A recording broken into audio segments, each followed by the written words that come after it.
ഒന്നാമത്തെ പോയിന്റ്, നമ്മുടെ ചാപ്റ്ററുടെ പേരെന്താണ്? അനാറ്റമി ഓഫ് ഫ്ലവറിംഗ് പ്ലാന്റ്സ് ആണ് അല്ലേ? അപ്പോൾ നമുക്ക് എല്ലാവർക്കും അറിയാം എന്താണ് അനാറ്റമി.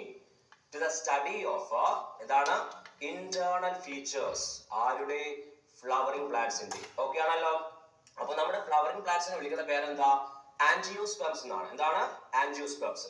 അപ്പൊ അങ്ങനെ ആൻജിയോസ്പെർമ്സിന്റെ ഇന്റേണൽ സ്ട്രക്ചറിനെ കുറിച്ച് നമുക്ക് പഠിക്കണം. ഓക്കെ ആണല്ലോ. ഓക്കെ.